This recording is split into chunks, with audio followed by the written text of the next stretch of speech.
feeling. If you say that you're fine, do you really believe that? And is that really the truth? Because we can say that we're fine, but there's all kinds of things that are going on with that statement. It kind of helps to push people away when you say that you're fine. You don't have to explain yourself in any kind of way. Because again, you're carrying around a great deal of load of everyone else that you've forgotten that you have one too. I'm talking about the mothers and the ones that are always putting other people before you. And so you've been carrying around the load for everyone else that you forgot that you have one too. You've been pouring into your children, your husband, and your career.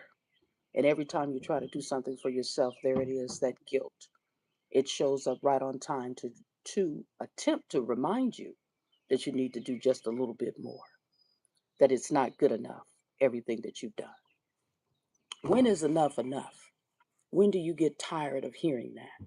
Constantly trying to remind you that you're not good enough, that you haven't done enough. That is a lie, and I am here to let you know that it is.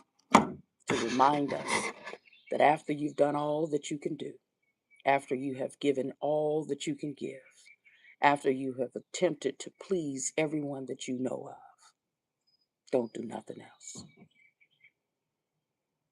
Your time is more valuable than you realize because that's all we essentially have that we know of.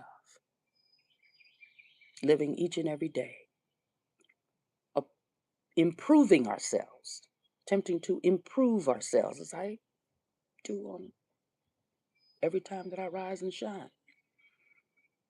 I'm doing something to improve myself, but not ever having to prove myself to anyone. If someone doesn't believe in you, if someone doesn't give you any kind of validation in terms of the things that you're doing in life that you know are good, give it to yourself. Give yourself a pat on the back. Be your own best friend and your own best cheerleader. Because at this point in time in life, we all need reassurance. We all need to feel good about the choices that we're making in life. And I see that you're struggling in that area.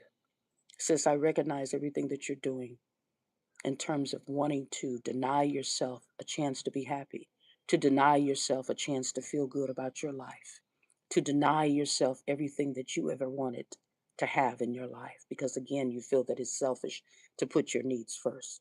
You feel that, how dare I want to have a sandwich to myself as you pull into one of these fast food restaurants after you've taken the children to school. You feel guilty.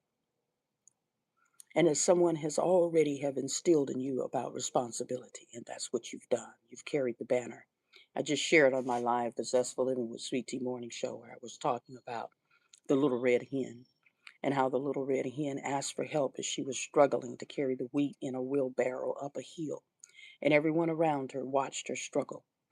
And the little red hen reminds me of the strong black woman that somehow or another we have been carrying that banner even as a strong black mother, the single mom, the one parent household that is raising all of the children by herself.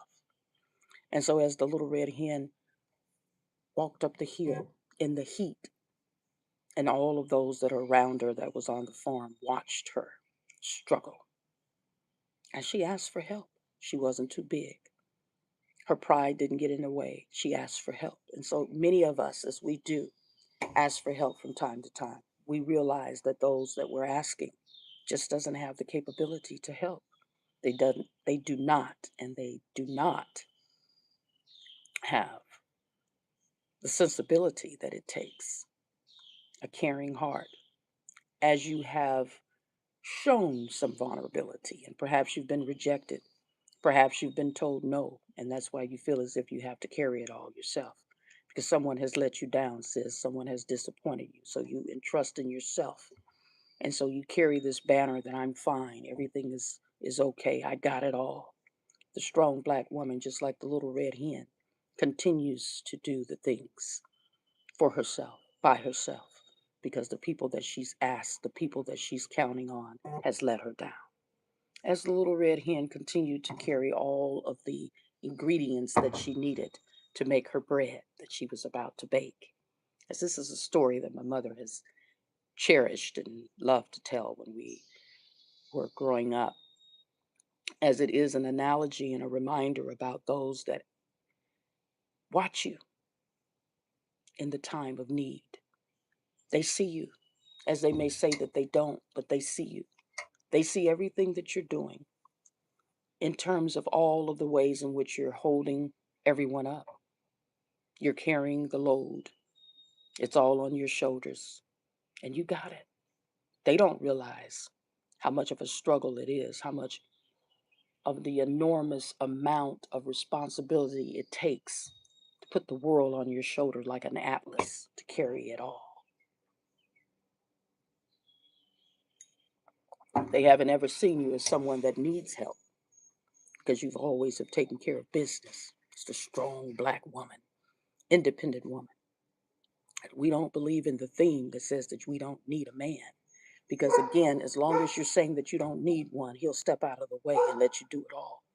Because he doesn't feel as if he has a place in your life to fit into that narrative that you don't need him. And so we will continue to do our very best as a whole person, but we will require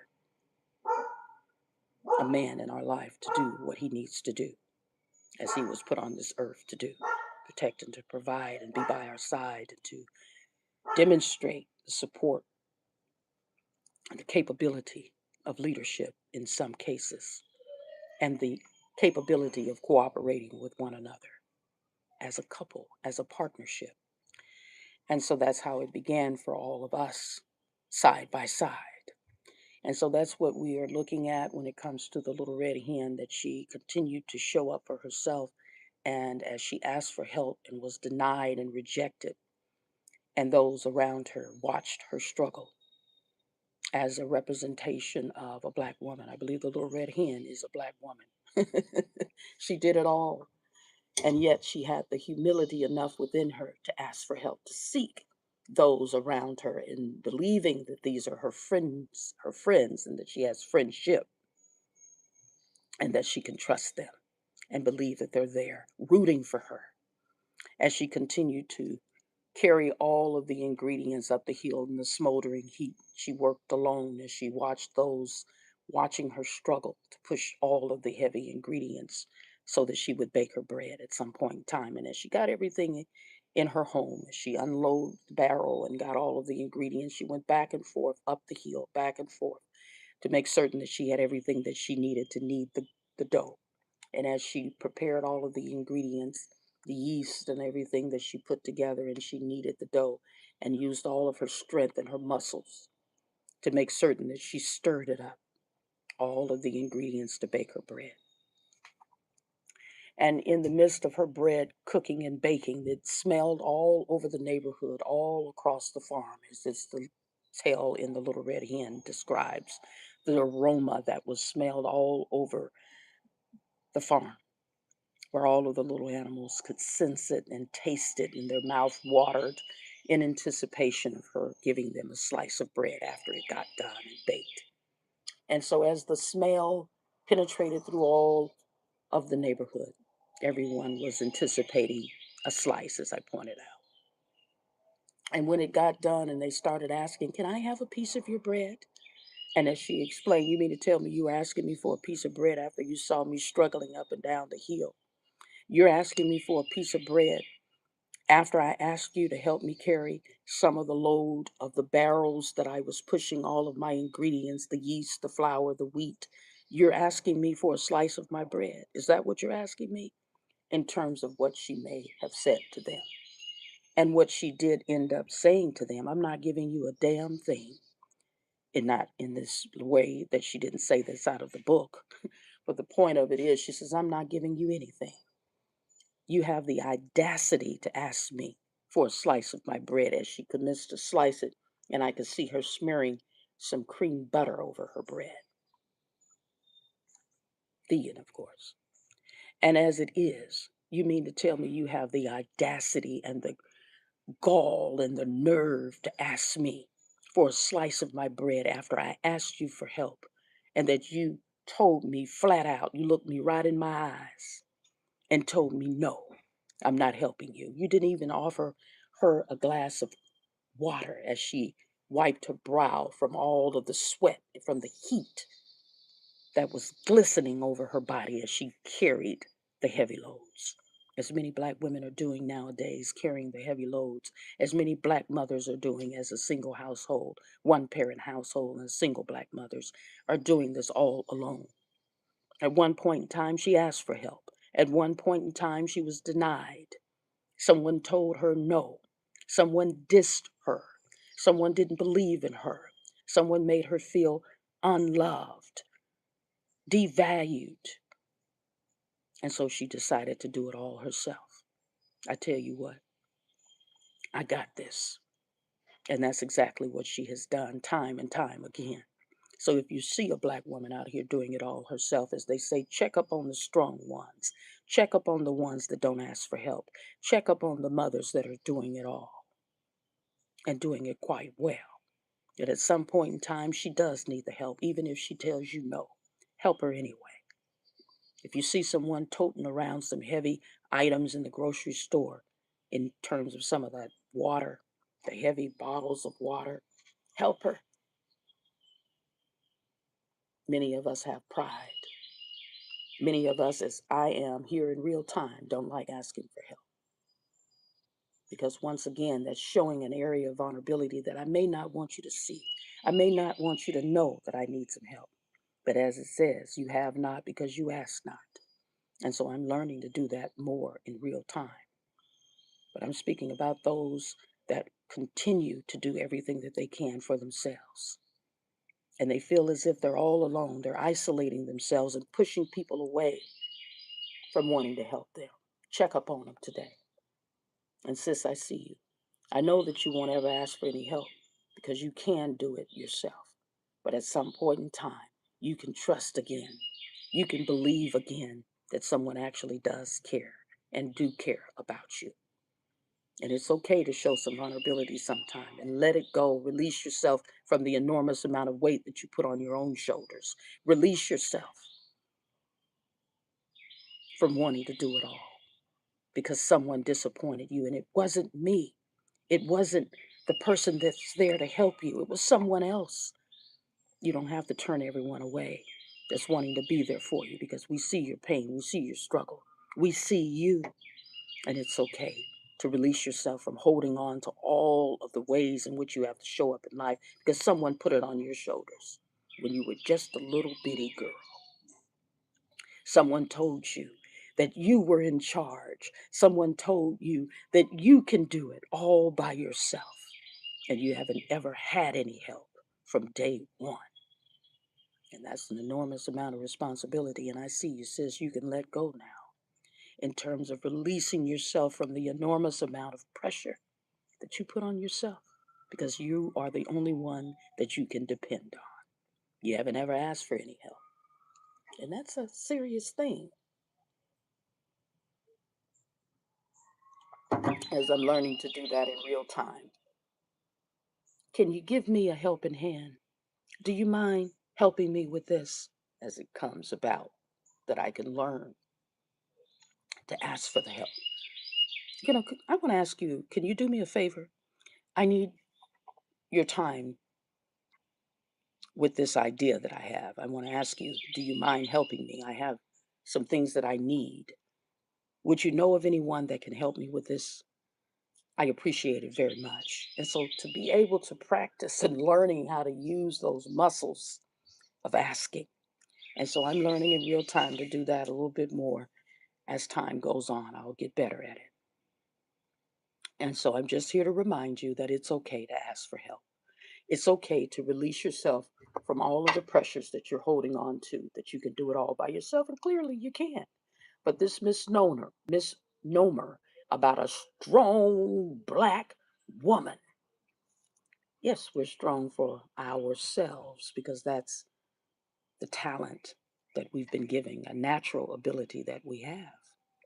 But yet we can be vulnerable as many of us are in our soft girl era, that period of time where we're just letting go of all of the enormous amount of pressure and weight that we've been carrying around for ourselves to be certain that things are going to get taken care of. As they say, if you want to get something done right, do it yourself. But at some point in time, we're going to release ourselves from holding on to everyone else's load. It's not for us to carry. I've had enough. I can just let you know right here and now, enough is enough. I have done enough. I am good enough. I am enough. Enough said. And that's where I'm at. That's where I'm at. I have done enough. And now it's all on me in terms of doing it because I deserve a good life. Doing it because I deserve the time that I give others. Doing it because it pleases me. Doing it because it makes me feel good. Doing the things that I enjoy. As I'm creating some things now, and I'm going to have fun with it. I'm not going to let, as I recall, Michael Jackson says that we have been beat down by poverty, I believe he was saying, but fame and fortune and success, we're not going to be beat down by that either. Because at some point in time, I recall someone telling me personally, some people have a fear of success. And whatever that may look like for you, that fear of success is saying that when will it happen? And is it happening? And we can measure success in many ways. And so, in terms of some of the financial success that many of us are being more comfortable in, because it's our time, we have been doing the work, we have been working silently, we have been moving in silence, we have been doing everything necessary to be in good cheer. We have been treating people well. We have been forgiving. We have done everything possible that we can do to be a good person. And that takes a lot of effort. And as I have always have said, where are the kind people at? Where are the people that actually care about other people? People who need people are the luckiest people in the world. And so, yes, where are the kind people at? Will the kind people please stand up? You are commissioned to step forward because the world is wicked. I just was saying that there were 7 children that lost their lives, but there was actually 8. And it's a tragedy. And so many people that are dealing with these kinds of horrific things that are happening,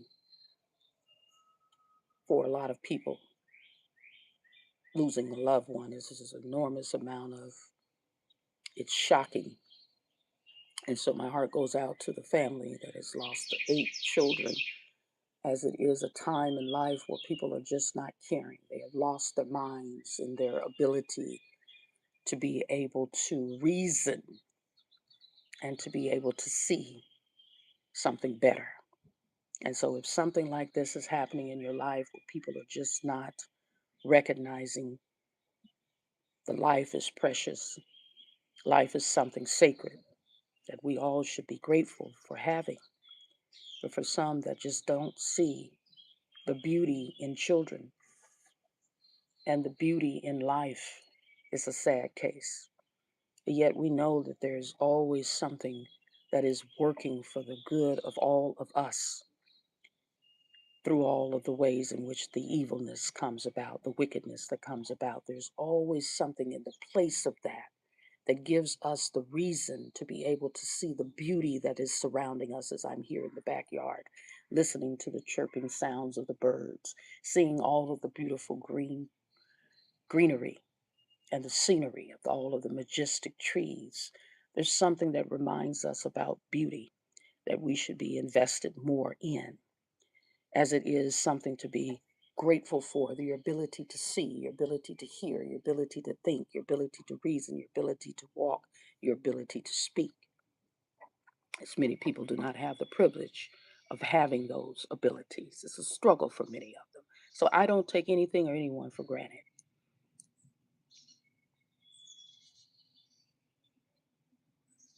So let's just take a moment to enjoy the silence for just a moment. It says, be still and know that I am God. Be still for a moment and let's be quiet just for a moment to take in the scenery.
There's always a better way. There's always something that we can be grateful for. We don't have to be bogged down with depression. We don't have to be bogged down with sadness. We don't have to always think about tragedies. We don't have to remember anything traumatic. We can replace those negative experiences and create healthier memories. And so that's what we can do. We can live our lives in a better place to free ourselves up from all of the traumas that happens around us, because it is something psychological that goes on when we have all of the traumas that has we have experienced in our lives. We can replace it with some happier memories.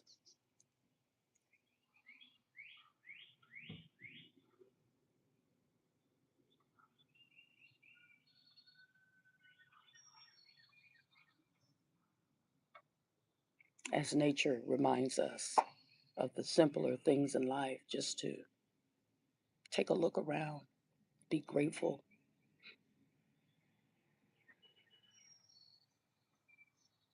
The fact that we have breath in our bodies, we can be grateful for that.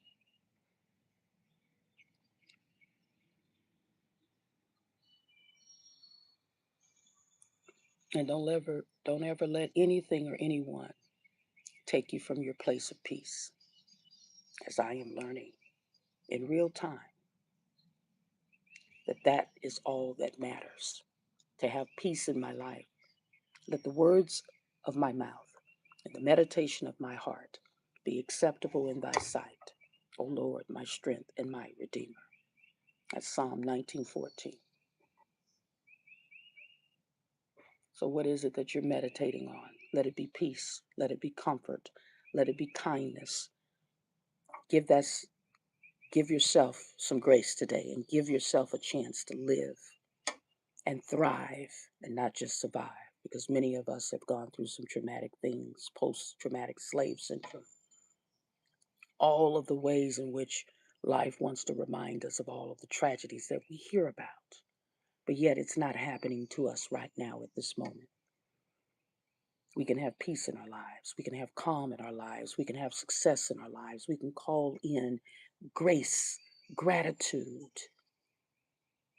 and we can call in fellowship, forgiveness, kindness, joy, harmony, unity.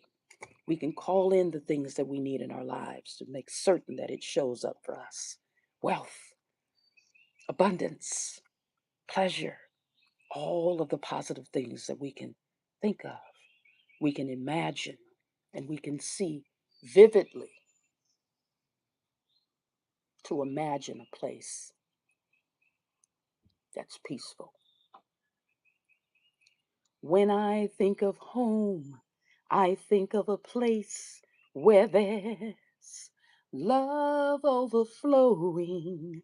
So we can remember, because I can remember a happier time. My happy place is remembering how my family would get together and we would sing and we would dance and we would laugh and we would have so much fun. Those are the memories.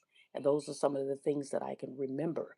So we'll replace all of the negative experiences with happier, healthier memories.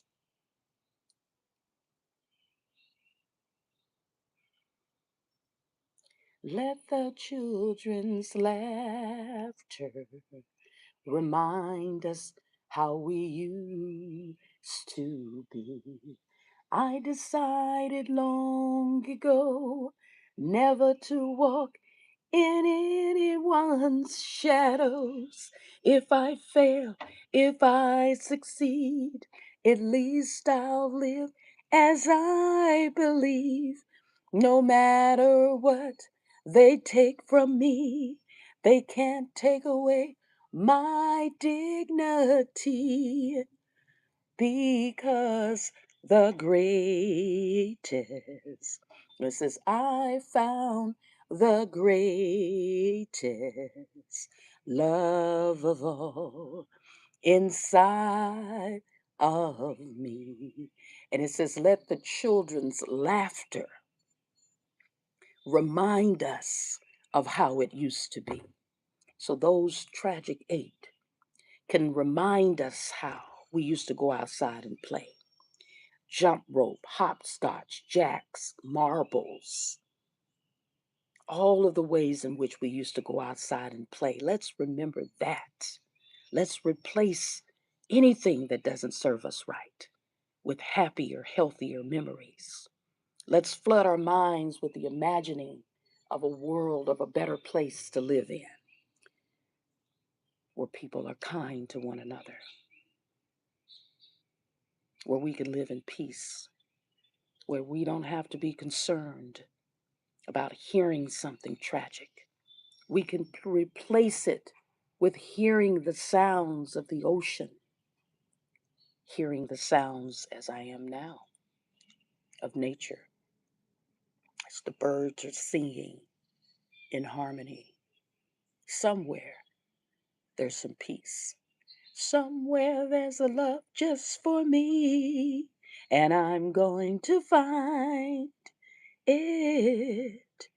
Somewhere there's a love just for me, and I'm going to find. It's just all about what we replace it with. Let's create some happy memories.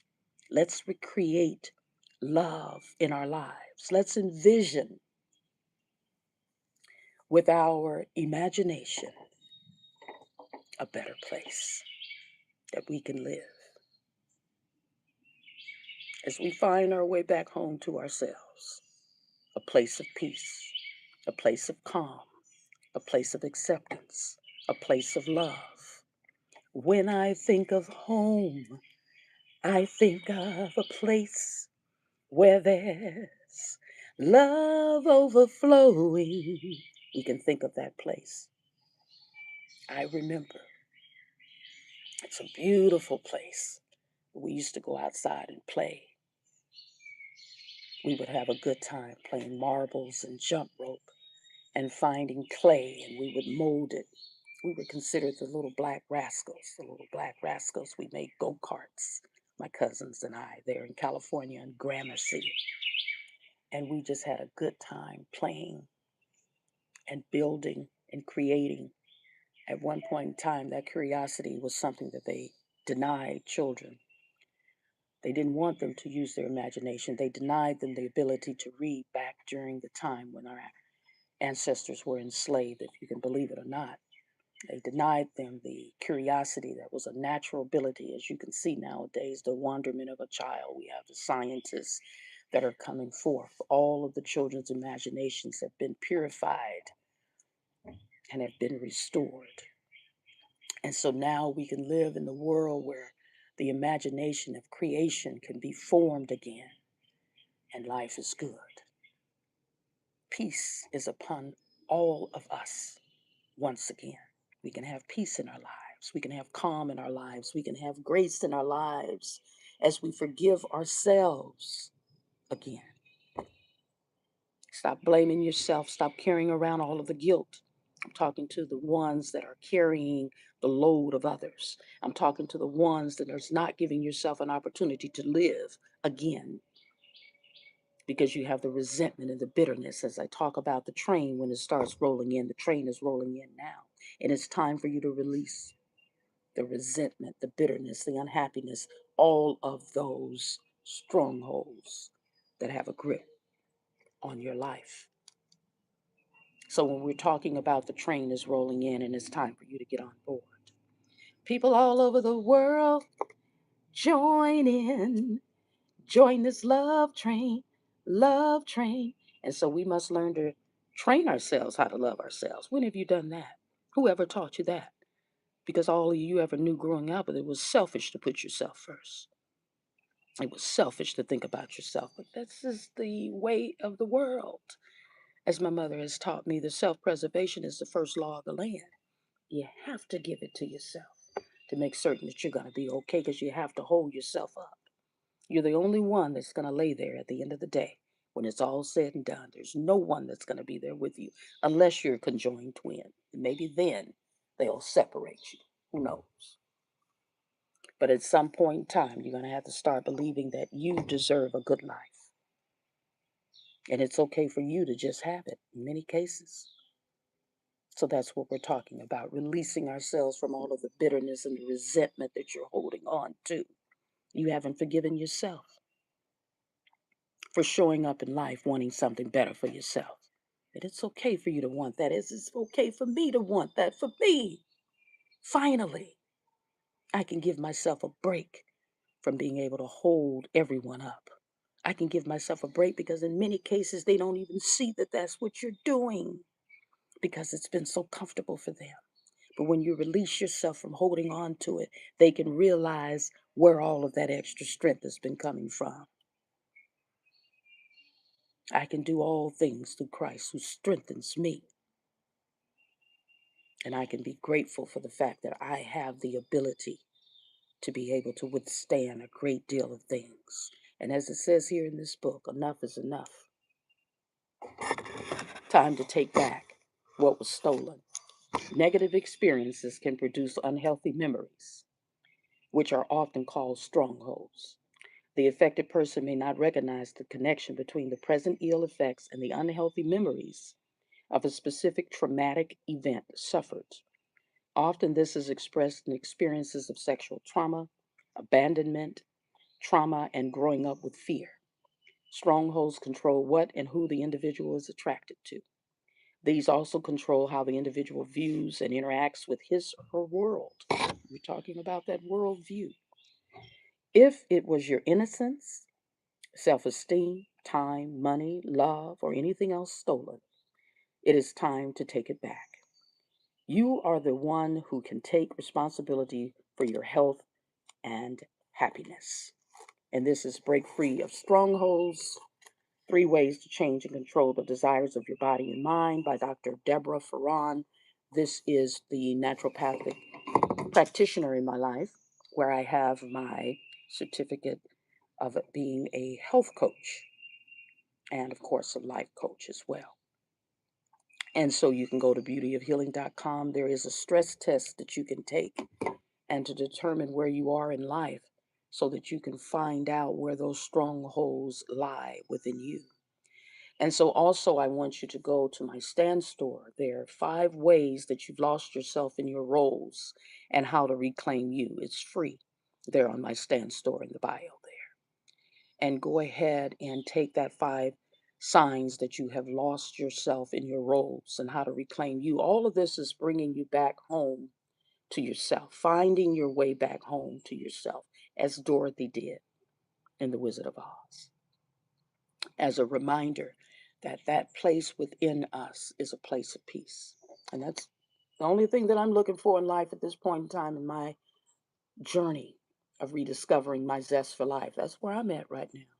Anything that does not bring me a sense of peace, a sense of calmness, a sense of purpose, a sense of desiring something better.